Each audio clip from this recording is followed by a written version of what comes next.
Assalamu alaikum, this is Hena Zuberi, and you're watching Muslim Network News. Our top story tonight about the funding of police in high crime cities.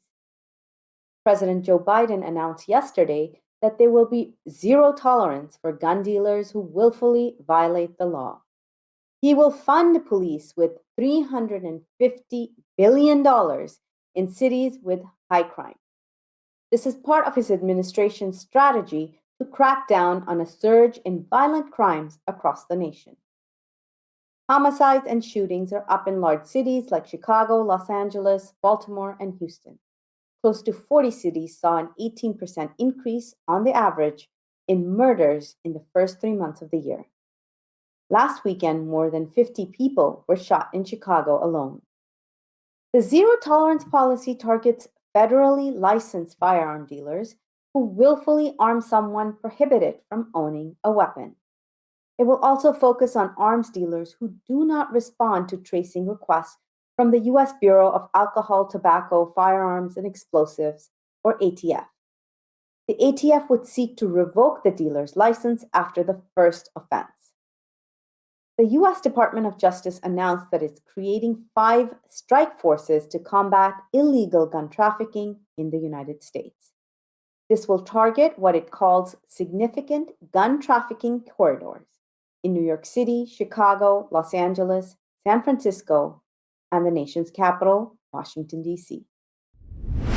The U.S. Supreme Court issued a verdict on free speech yesterday.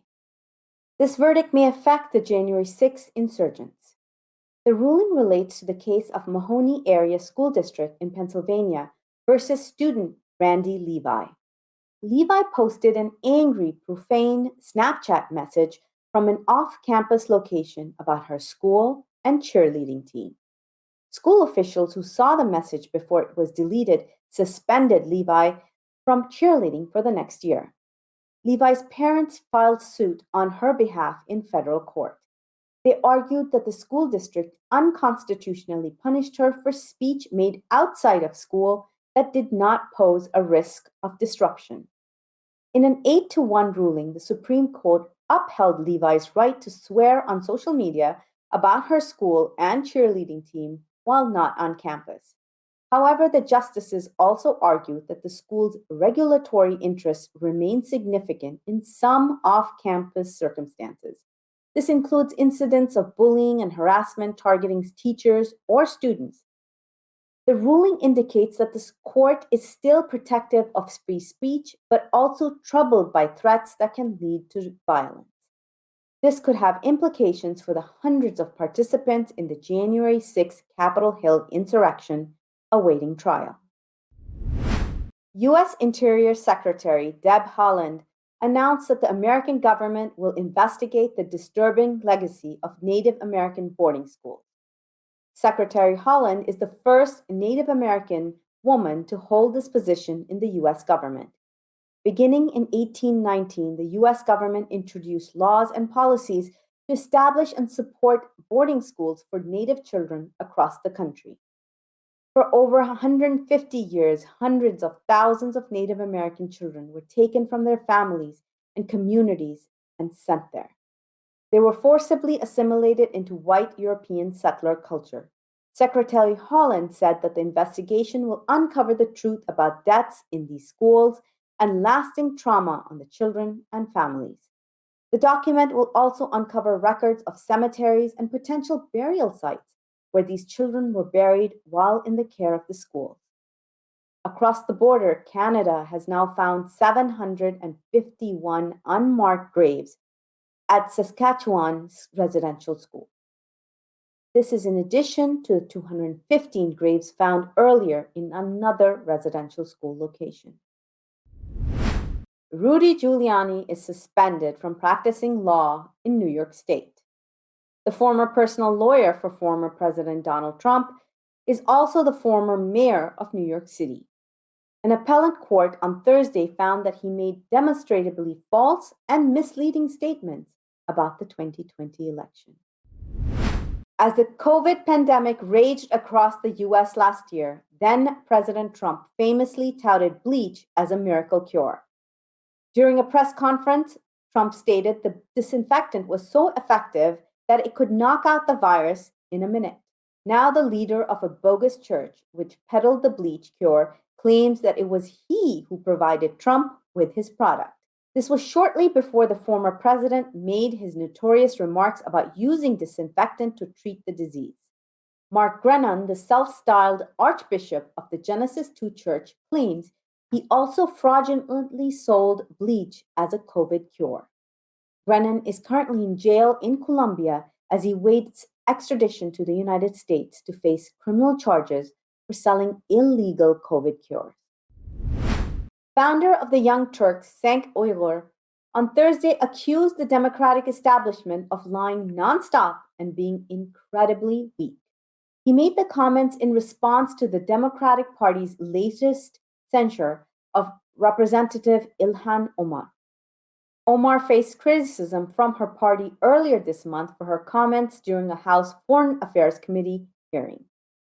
In a tweet with a clip of her at the hearing, she said, "We must have the same level of accountability and justice for all victims of crimes against humanity."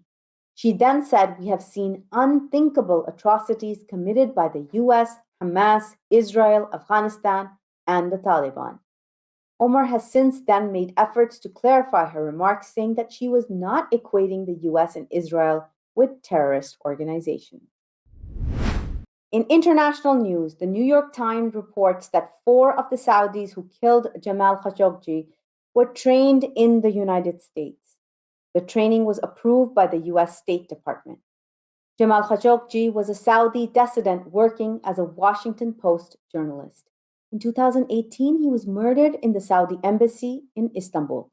The training was provided by the security company Tier 1 Group. The CIA has been accused of involvement in the training of death squads that suppressed dissent against US backed right wing dictatorships in Latin America. There is, however, no report of a CIA connection in this case. European Muslims are not proportionately represented in the political sphere, according to a study released on Monday. Published by Cambridge University Press, the study focused on the representation of European Muslims. It was conducted by Shahnaz Akhtark, who is an associate professor of international relations at Koç University in Istanbul. Akhtark studied 26 European countries over the course of 11 years.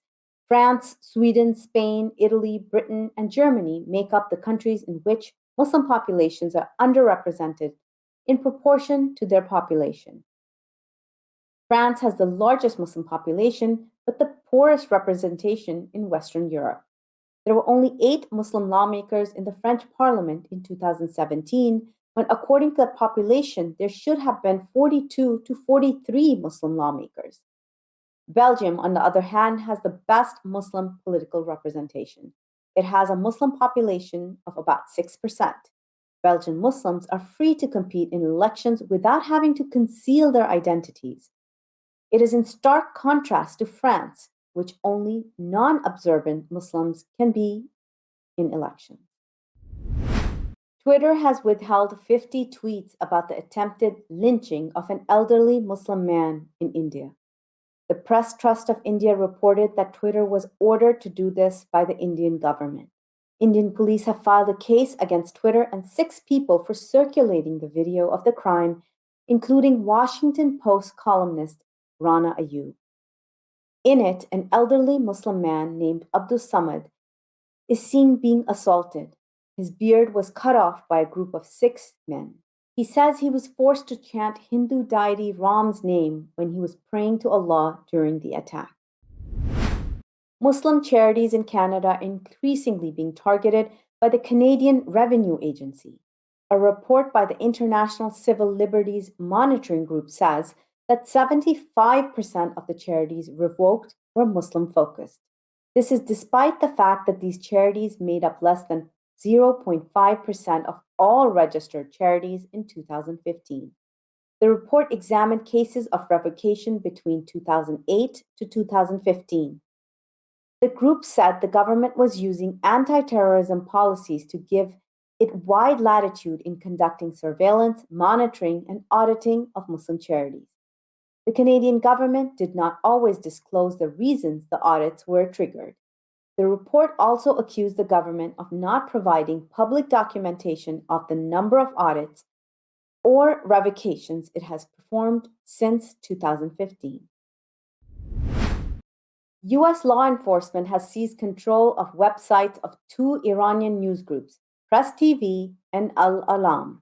It has also taken over Al Marisa TV channel of Yemen's Houthis. Each site displayed a single page with a statement saying, "This has been seized by the US government." This included the seal of the FBI and the US Department of Commerce.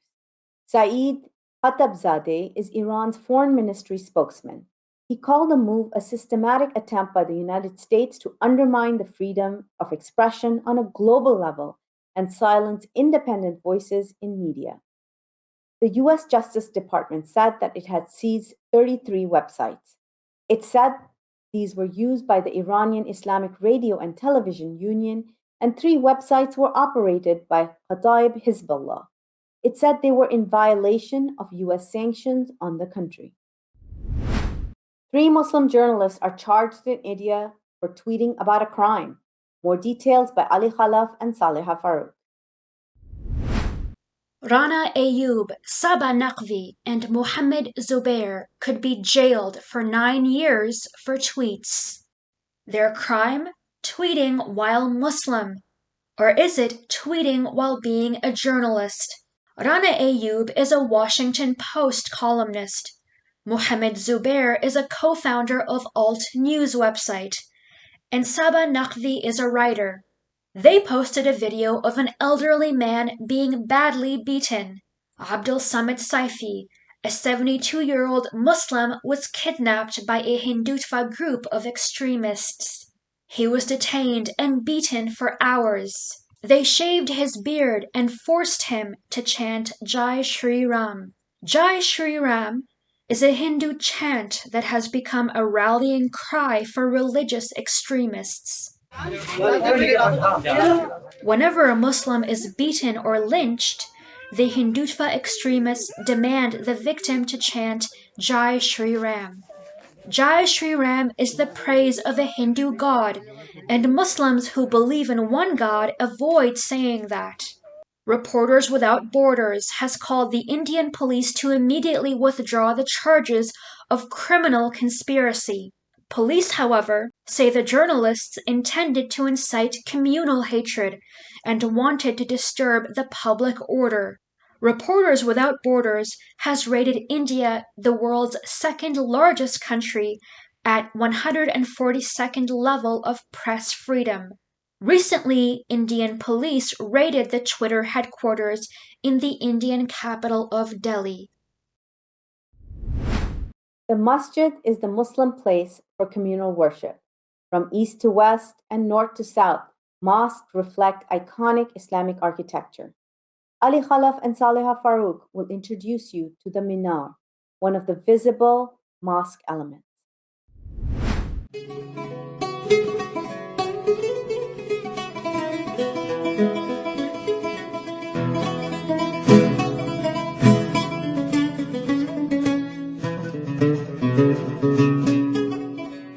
The mosque's architecture and style can vary greatly from one country to another. Nevertheless, the main features of a mosque appear similar all over the world, and a minaret is almost always there, although not required in Islam.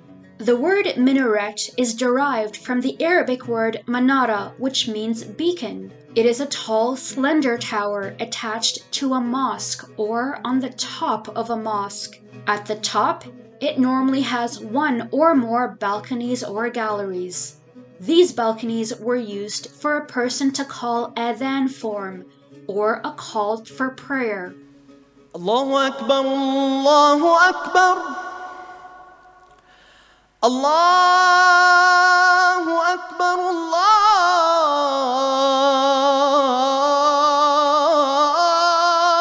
Akbar. Minarets take many different forms. Here is the famous spiral minaret of the Samara. Tall, pencil-like Ottoman Turkish minarets are all over Istanbul for people to see. The oldest minaret in Africa is in Tunisia. It was built between 724 and 727 AD and has a massive square form. This one is in Timbuktu, next to a famous learning center of Mali built in 1327. It is now a UNESCO World Heritage Site. Here's the one from East London, perhaps the largest mosque in the UK. This one is in Moscow, and this one in Chicago has a great history. These minarets are part of a mosque funded by boxing champion Muhammad Ali. It was managed by Jabir Muhammad, the one-time manager of the boxing champion.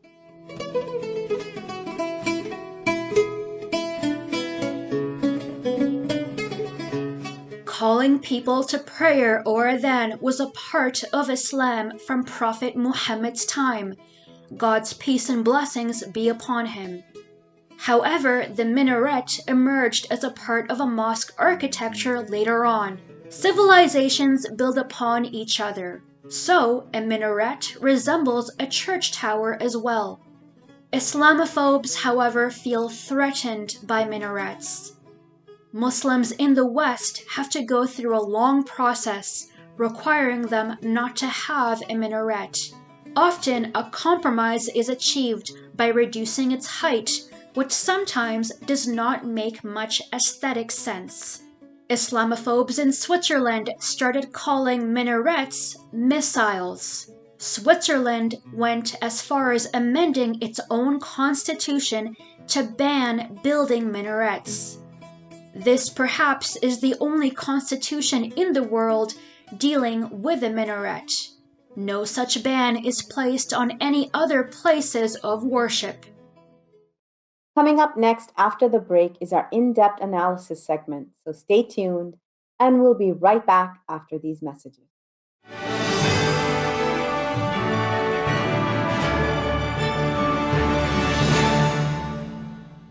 If I could be you, and you could be me for just 1 hour. If we could find a way to get inside each other's minds. Walk a mile in my shoes. Walk a mile in my shoes. Well, before you abuse, criticize, and accuse. Walk a mile in my shoes. Despite the development of a COVID-19 vaccine, millions around the world will not have access. We need a vaccine that's free and available to everyone, everywhere. It's time for a people's vaccine.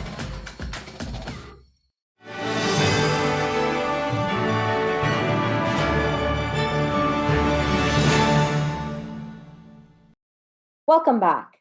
The Burma Task Force published its new report, Let Them Learn, Confronting the Need for Rohingya Education, for the occasion of World Refugee Day. To discuss the findings and recommendations of this report, author Adam Carroll is joining Saliha Farouk. Over to you, Saliha. Thank you very much.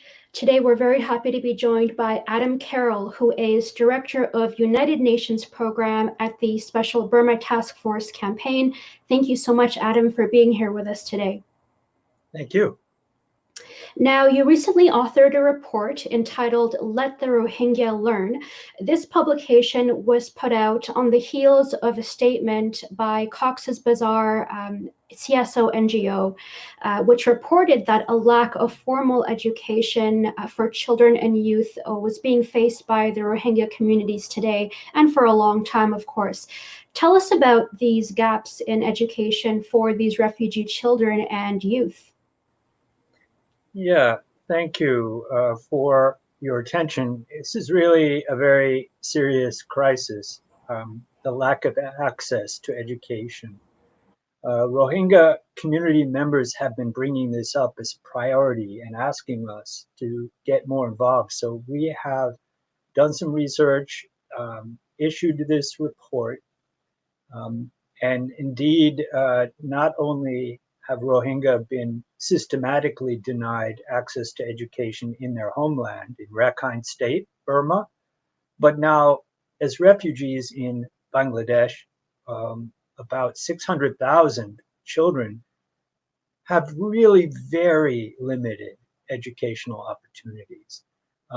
The government there has limited them because their idea is that the migrants need to go home, even though that's not likely anytime soon. And so they were worried about providing more services. Services have been largely, uh, limited to food and shelter. And the education that has been allowed in the Cox's Bazar camps have been the early grades, and they have not even been allowed to call them schools. They're called learning centers. And the international NGOs have very limited kind of socialization, basic skills for the youngest children. And there is no certification, there is no high school or pathway to higher education. Those doors are locked. And this is why we think a special pressure on the Bangladesh government is needed to change those policies. Thank you. Now, experts are saying that these barriers to schooling for Rohingya refugees is not necessarily due to limited resources, but from Bangladeshi policies, as you mentioned, that deliberately deprive Rohingya children from education for the purpose of preventing their reintegration into society. This is a very interesting fact that was released recently. If you could tell us about the long-term implications of such a practice from the Bangladeshi government. Yes, really, it's an extension of genocidal policy. When we see in Burma that the government there refused access to Rohingya children for 2 generations, what does that do to a people? And then once these traumatized people have fled into Bangladesh, which has taken them on, then to deny their children a future by restricting education, it's really a shocking thing. We should say, however, that a number of host countries do something similar. They deny refugees, and specifically the Rohingya, refugee status legally. They just say, oh, these people aren't refugees, they're migrants. And doing so, they then restrict education. Certainly, many countries, and we deal with this in the report a bit, Malaysia, for example, which has many Rohingya refugees there, it does limit access in public schools. India limits access in public schools. The policy is to keep Rohingya isolated from the general population. And we certainly see that in Bangladesh again, this policy of isolation and restriction. They are afraid the Rohingya will stay, and they're not seeing the Rohingya as a potential resource. Just as in the United States, there are some groups that don't see immigrants as resources, and they don't want to invest in them. They see them only as threats. This is a wrong way to think. However, we, Burma Task Force, with our allies, support eventual repatriation. And I understand that the Rohingya would prefer to go back to their homeland, but it is not safe, and they don't have rights. And with the current coup and the current unrest and the conflict in Rakhine State, we're not going to see repatriation anytime soon. So let's invest in education. focusing in on one of the major findings from the report that you recently published, if you could tell us about how the rights restrictions and exclusions that resulted from Burma's 1982 citizenship laws might have led to Rohingya children being illiterate to begin with, and how that legacy has continued on well after their fleeing of Burma. Right. Well, Burmese government statistics show that Rakhine State has an overall fairly high literacy rate, 84.7%, I think, and yet the literacy rate among Rohingya children there before the mass displacement was really low. I mean, 80% were not literate. And so the lack of access to schools was partly because after 2012, the policy shifted to prevent freedom of movement to Rohingya in the Rakhine State area. And without freedom of movement, they couldn't go from village to village to their little schools. And Rohingya were also sometimes just banned from the schools, but other times Rakhine Buddhist teachers just didn't want to teach them. There was a whole range of exclusions that impacted access, and that went all the way up to Sitwe University, which originally had Rohingya students, but then they banned Rohingya students. So it's systematic, and in the name of national security, of course, it was done that way, and prolonged. So this kind of terrible targeting of children just went along with the general genocidal policies to disenfranchise Rohingya people. And of course, that led to the mass atrocities. So the Rohingya who remain in Rakhine State, relatively little is known of their conditions because they are kind of locked up in an open air prison. Very few international observers have been allowed in, and they don't say a lot because they're afraid of losing that very slight access. So we have to assume that they don't have access to education now, except, and I should put one exception here that is important, the Rohingya themselves have been very resilient. And the report finds that volunteer teachers have been trying to teach their own community during this whole period of oppression in Rakhine State, in Burma. Quietly, secretly even.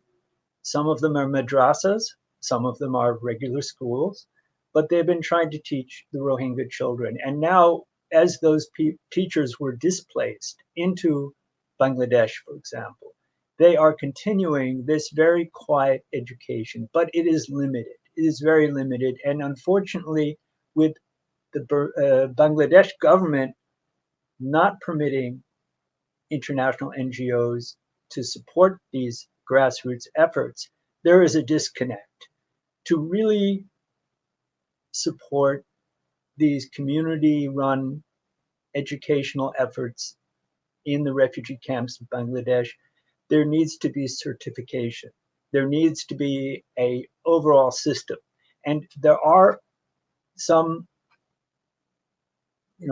kind of foundation for that in the madrasa system, but it needs a lot more support, and it needs acceptance by the governments instead of banning internet access or banning phone service. Much of the pandemic last year, there was no internet service in the Bangladesh camps, and so that meant that there could be no distance learning.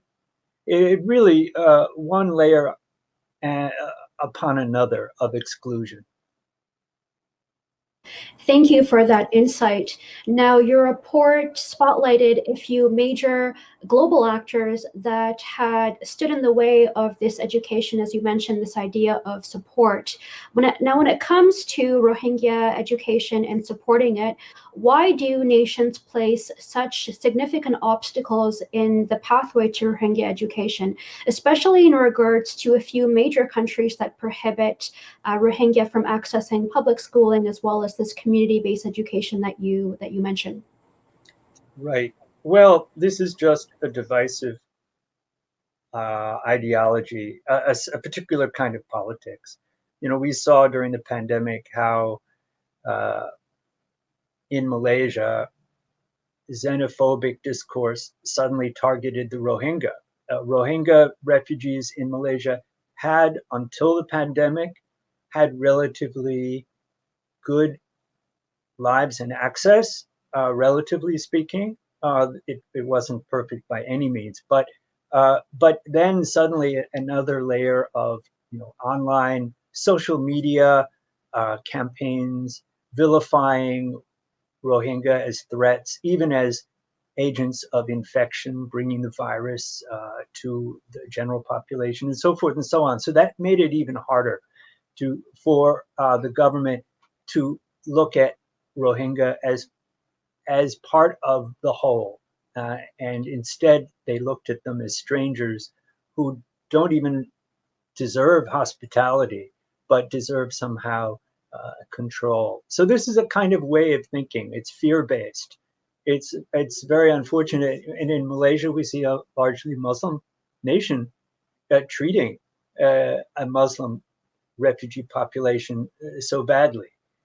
We also see in Saudi Arabia some similar restrictions. It's a global problem and it needs to change. I did want to acknowledge that Anika Rahman, who has worked with us, engaged with uh, it did some interviews directly with CSOs in Bangladesh. And also, Imam Malik had done some research on the madrasa system, especially in Rakhine State, but somewhat in Bangladesh. So these helped inform our report as well as a wide survey of literature. And we are inviting some experts to an upcoming event, an online panel discussion this Tuesday, June 29th in the morning. And you can see that in our campaign page. And you can register. We have Bill Van Esweld, who wrote an excellent report on Rohingya education over 2 years ago. Nothing has changed since then, but it's an excellent analysis. And he is very dedicated to this issue and working with Human Rights Watch.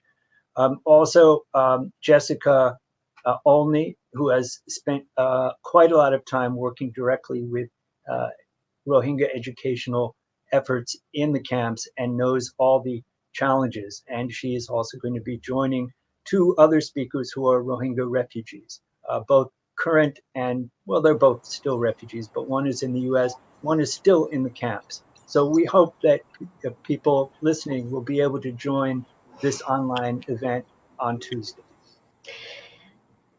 Definitely. Now, in the remaining 60 seconds or so that we have left, if we can perhaps conclude with some recommendations or suggestions that might have emanated from your report, what's needed here from global governance when it comes to the rights of Rohingya refugee children and their education? Well, one call that's also been made by Human Rights Watch is that governments could make their donations conditional on some of the money going to education, because you can't just treat Rohingya like animals in a zoo and just feed them. You have to help them help themselves. Partner with Rohingya leaders, ask them what they need, build trust, support financially. And the international community has been generous, but the money is not going to education. Allow that to happen. And stop with the negative xenophobic discourse. It doesn't help anyone. And there are other ways to keep power if you're in government. You don't need to do it that way. We have other recommendations, specifically, of course, allowing certification, a pathway to higher education. Give them hope. Allow them to have hope. Stop, oppressing an already traumatized community. Rohingya have a lot to offer. They don't want to be a problem. They want to be part of the future. Let Rohingya Learn, a major report published by Adam Carroll, who is director of United Nations programs at Justice for All's Burma Task Force. Adam, thank you for your important time today. Thanks. Back to Hena Zuberi in the news studio. Thank you, Saleha. Before moving on to our next analysis, let's take a quick break. We'll be right back after these messages.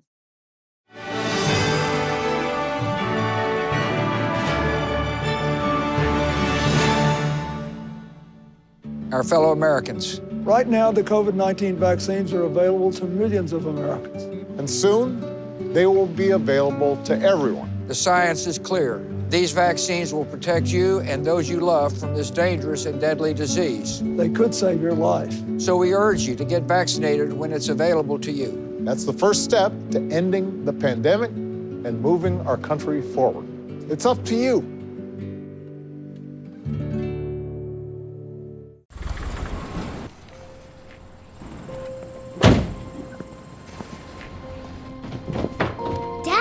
They took over my bedroom. Come on, come on. Okay, Dad. 1, 2, 3.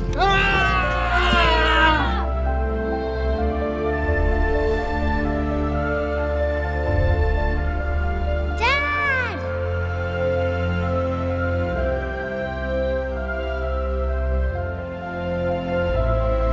You saved me. Dad? Are you okay? I'm fine, dear.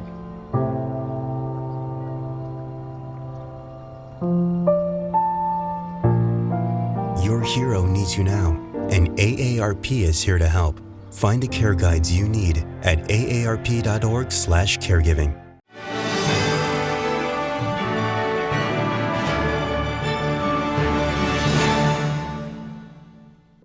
Welcome back.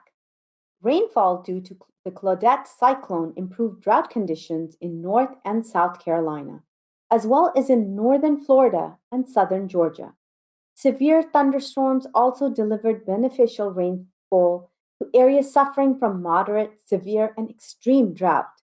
Meanwhile, relatively dry weeks in both the Northeast and the West caused drought conditions to worsen, for most part in both regions. To discuss the situation and how to prepare for this, let's go to Dr. Kelly Smith, who's joining Imam Abdul Malik Mujahid for a detailed conversation. Thank you, Hannah. Drought situation in America is worsening.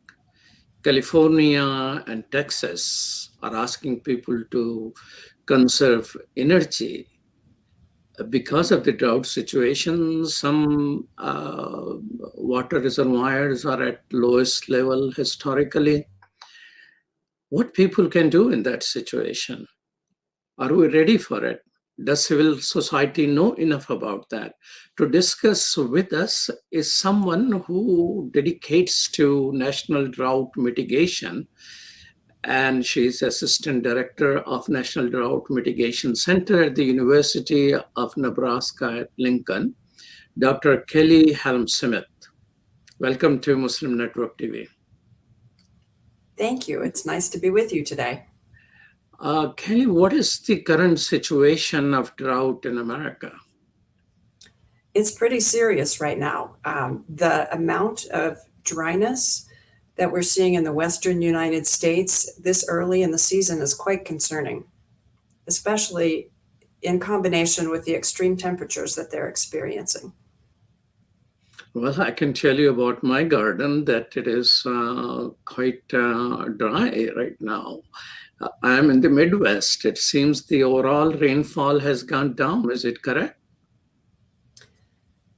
It's hard to talk about long-term patterns, especially because drought is so different in each part of the country. But certainly we are seeing a very high proportion of the overall United States in drought right now, similar to what we saw probably in 2012 and 2013 when drought was very widespread.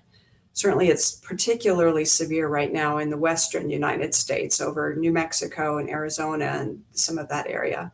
And a spot in North Dakota is very serious right now. In California, they are saying there is a dam which has never been this low, and they may stop producing electricity because water is so limited. Yes, I saw that. That is, it's actually very concerning. I think we're seeing new levels of impacts occur that we have not necessarily seen in past droughts. We have places like California where there's a lot of population, very intense heat, and honestly, some degrees of drought that are perhaps unprecedented. So is this something cyclical, or you're seeing much more than cyclical pattern here? In some ways, it seems that drought now is a bigger problem than it has been in the past. Certainly, drought comes and goes for just about every climate on the planet. Although, a drought in Lubbock, Texas may look very different from a drought in Miami, Florida. In Miami, 24 inches might be a dry year, when in Lubbock, 24 inches would be a wet year. So it's always about what's normal for a certain place. And drought certainly comes and goes. It doesn't always only get worse, but the extremity of it this year may be worse than what we've seen in the past, at least in certain respects. The fact that a lot of the snowpack in the West evaporated rather than trickling into streams that fill rivers and reservoirs is quite concerning. Since it happens here and there, different times of the year, you mentioned it happened in 2012, what is happening now, or maybe a little worse than that. Do people recognize in the civil society that drought is something which people need to prepare for? That's an interesting question. Really, the founding principle of the National Drought Mitigation Center, where I work, is that we need to go from thinking that drought is a crisis that we couldn't possibly have foreseen to realizing that drought is a normal part of climate on almost every in almost every part of the planet. So we do need to prepare for drought. We don't know for sure when it will happen. It doesn't happen on a predictable cycle in most places. We don't know when it will happen, but we do know that it will happen. So we should be prepared for it. So your center is dedicated for mitigation. Tell us what individuals can do in their life, in their yard, in their gardens, in their life to deal with it. Sure. Even for individuals like civil society are affected by drought in many different ways. Some of the main ways that we experience drought as individuals, and what's going on right now, it really is as a compound hazard or cascading hazards. The extreme heat drives drought to some extent. In addition to a lack of precipitation. When it's very hot, the moisture evaporates more quickly from the soil. And then the extreme heat and drought combined increase wildfire risk. So really, as an individual right now, particularly if you're in a rural area where people need to be a little bit more self-reliant, you don't have a fire department and city water and a lot of other professional systems managing your well-being. If you are living in a rural area and needing to think through a lot of those backup systems for yourself, you'd be thinking about your water and fire and heat risk. Of course, heat is mainly just staying out of the heat if you can, do outdoor work during the cooler part of the day, and know how to recognize heat stroke and the people around you so that you can get them to a cool spot if they begin to seem overheated. Fire risk is you want to clear away brush, certainly any propane tanks, anything flammable from your home. Create a perimeter that is not friendly to fire, and have a hose that will reach to the borders of your property, if assuming it's not, of course, an entire farm, and work with your neighbors and your community to clear out excess brush, and because that's just fuel for fire. Then on the drought front, of course, you want to think about your water supply. Know where it comes from, know how to protect it, and who you would need to work with to protect it. We're rarely on our own when it comes to water. We're affected by, and we affect our neighbors and our larger community, the people in our watersheds. So if you're in a city, you want to be paying close attention to what your water provider is telling you. And it may be different for one part of a metro area than for another. So the media messages may be very broad, but the requests to conserve may be very specific to a part of the city.